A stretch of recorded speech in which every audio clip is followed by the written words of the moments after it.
प्रशांत आंबीला धमकवणारा बिनडोक्याचा,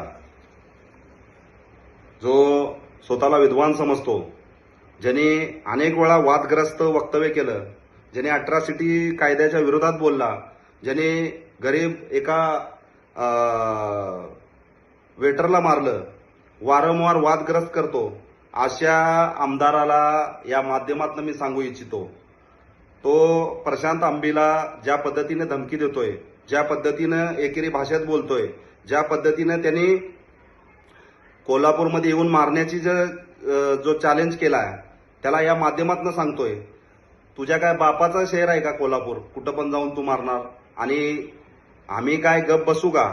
आम्ही प्रशांत आंबेचं समर्थन करतोय, कारण पानसरे साहेबांना जे पुस्तक लिहिलं, मुळात गाढवा ते पुस्तक नीट वाच, आणि ज्यावेळी ते पुस्तक तू वाचशील, ज्यावेळी त्या पुस्तकामध्ये काय आहे, ज्यावेळी महाराजाचा इतिहास कुठल्या पद्धतीनं सांगितलेला आहे ते तेव्हा कळेल. तेव्हा तू प्रशांत आंबेला कधीच बोलला नसता.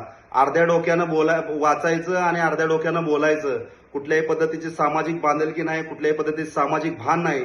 उठके सूट डुकराच्या तोंडाच्या ज्या पद्धतीनं तू प्रशांत आंबेच्या आई बहिणीवर शिव्या देतोय, ज्या पद्धतीनं तू त्याला धमकवतोय, तुला तसाचा तसा उत्तर त्यांनी दिला असता, परंतु त्याचा तो शाहू फुले आंबेडकर अण्णाभाऊ लहुजी वस्ताद साळवेंच्या देशात राहतोय, या महाराष्ट्रात राहतोय, या महाराजाच्या महाराष्ट्रात राहतोय. जे महाराज ज्यांनी रयतेचं राज्य आणलं, जे महाराज आम्हाला या ठिकाणी रयतेचं राज्य आणून प्रत्येक लोकाला समानता दिली, ते महाराज कधी भेदभाव न केलेले महाराज. आणि महाराजाच्या विरोधात बोलणं या महाराष्ट्रामध्ये कोणी खपवून घेणार नाही. मुळात पहिला ते पुस्तक काय आहे आणि पुस्तकाच्या शेवट काय आहे, महाराजाचा इतिहास कुठल्या पद्धतीने मांडलाय.